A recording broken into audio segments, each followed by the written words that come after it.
Day 10, rolling into Rolling Fork, Mississippi. The plan today is to secure our equipment because it's going to rain for the next 4 or 5 days, and it's already Mudville out here from the rain that we got Saturday night.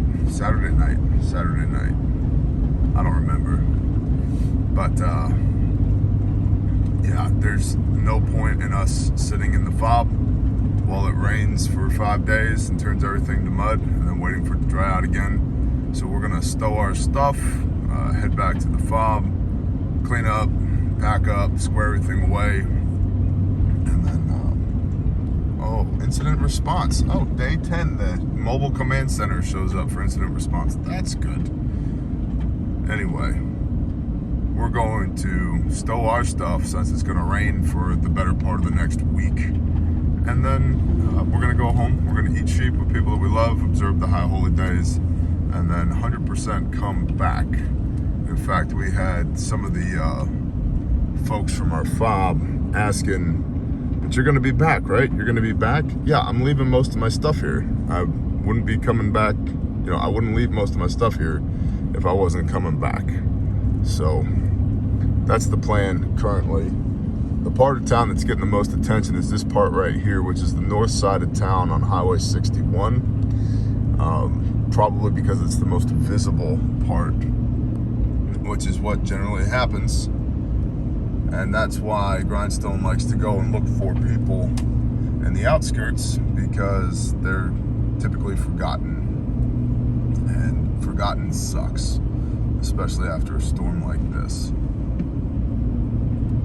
So up here, we're gonna go right onto 14 East Race Street. Show you a little bit of what's left down over here. Quite a bit. Still. So, and one of the major issues that the city's gonna have to deal with is a bunch of the debris that was pushed up over here along this river, creek, stream thing. This body of flowing water, they pushed the debris up onto the curb, and guess where it fell? Down into the creek. Yeah, so getting it back out of the creek, right? And whole trees don't fit on grapple trucks. So they've been trying real hard, but man, they just lack leadership. And that's a cue for y'all and everything you're doing. You can have competent people, you can have motivated people, but if you don't have them pointed in the right direction and give them a little bit of instruction on what to do and how to do it, you're gonna end up with a shit show. And that's a big part of what we're seeing out here is the residents are highly motivated, they're fairly capable, but nobody's telling them what to do because they themselves, the leadership, doesn't know what to do. And so everything, we're 10 days later and it still looks like it happened yesterday. In most places. That's a shame. We'll be coming up in a moment to FEMA's massive presence on site. We did see 4 people with FEMA vests on yesterday. 4. So 100% increase from 2 people to 4 people. So that's super encouraging. Another thing that kind of jumps out at me when it comes to leadership being in over their heads on this is the idea that it's going to take a whole lot of funds, tens of millions, if not hundreds of millions of dollars, to rebuild the infrastructure and the residences in this area. And if they're not, the leadership are not going to be able to apply for and steward grants and find those funds, this place will be a ghost town, forever. And that sucks. We don't want this to be a city killer, although it might be. Something's going on down there, not letting people through. That's okay, because we gotta go over here to 4th Street anyway. And here's the super large emergency management. That's it, right there. That's it. Food. What do we got here? Oh, food, question mark. our definition and their definition of food seems to vary widely on occasion, although the good people of Leland, Mississippi have been awesome as far as keeping us fed.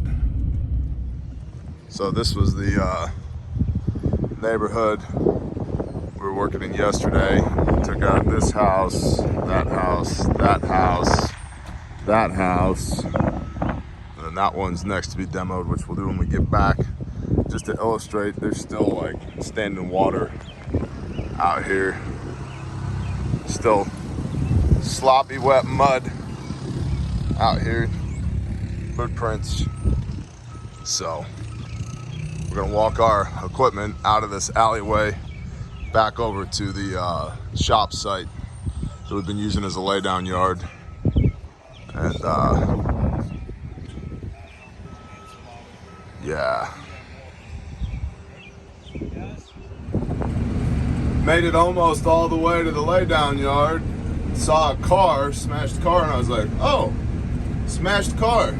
I move those with forks. Forks. Where's the forks? Shit, the forks are still over here in this neighborhood. So, headed back to get the forks so that I can have all of our toys in one place at one time. I don't really feel like paying a replacement cost for those forks if we forget them. Forks located. We're going to disconnect the bucket. You'll get that obnoxious beeping sound. And then we will drop the bucket, pick up the forks, attach the forks, pick up the bucket. Come on, disconnect, sweetheart.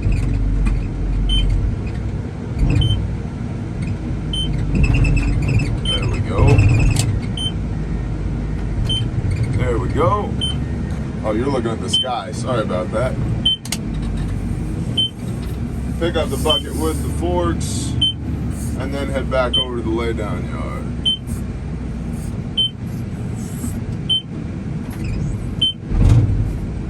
Come on. There we go. Now we can turn that obnoxious beeping off. That'll pin the forks in place. That beeping lets you know, hey buddy, your attachment's not attached. Don't do anything stupid. Come over here. Get our bucket in the Mississippi mud.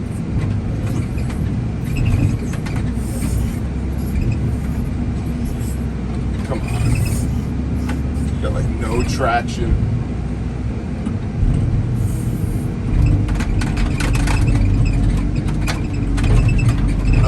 That is not what we want it to look like. Let's see if there's something we can set it down on that's not mud. Try that process again. There's two skid plates on the bottom of that bucket. They're like wear plates. And the left fork is caught on one of those skid plates. Let's see if we put it down right. Chill. So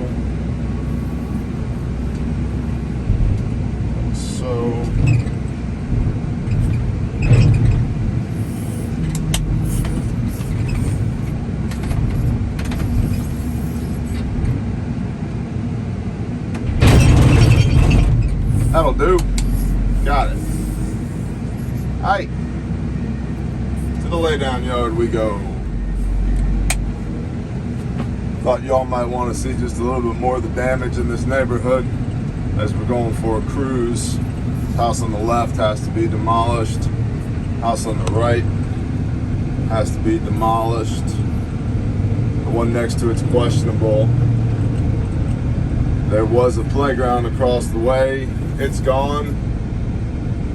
There was another house across the way. It's gone.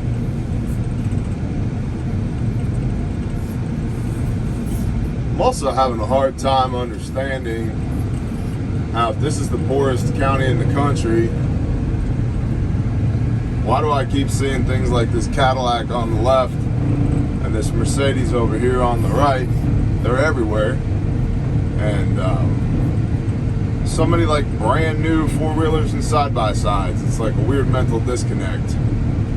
Makes me wonder if there's like some shady stuff going on around here where on paper it's the poorest county in the country, but in actuality there's a lot of illicit funds being earned, you know what I mean?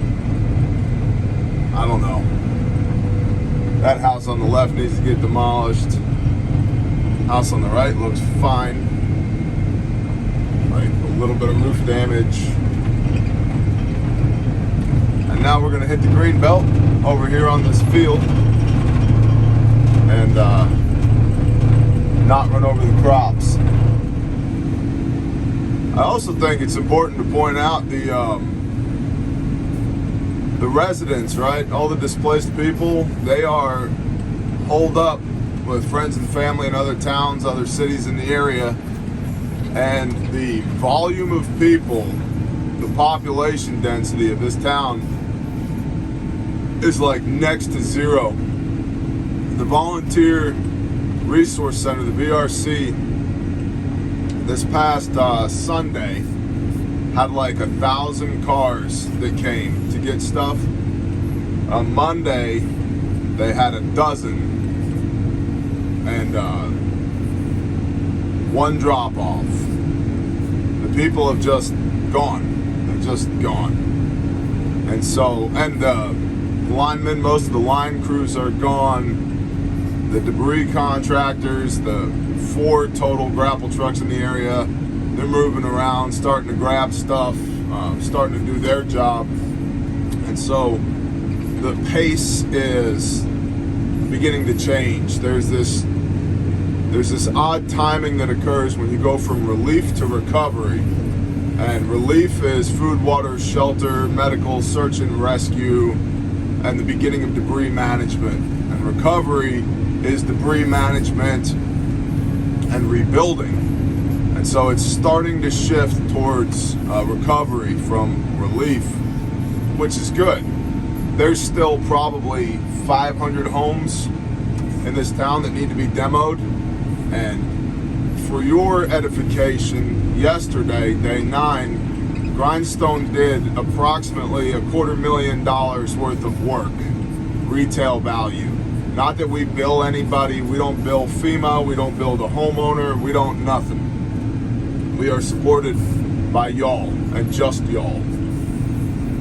But the value of the demolition work that we did yesterday, we had one home on that street, small home, like 2-bedroom, 1-bath, small home. The one of the contractors in the area quoted that family $48,000 to demolish and haul off that building. Well, the county's doing all the hauling. It was already half demolished, and so in 90 minutes we put it in a pile and moved it to the curb. Saved that family $48,000 of their insurance settlement on that project. So that's a big part of the strategic initiative of Grindstone in these storms, is the more of that we can do, the more the residents keep their own money in their own pocket, and they have more money to rebuild so that the town doesn't become a ghost town. There's that semi right back there. Let me show you that real quick.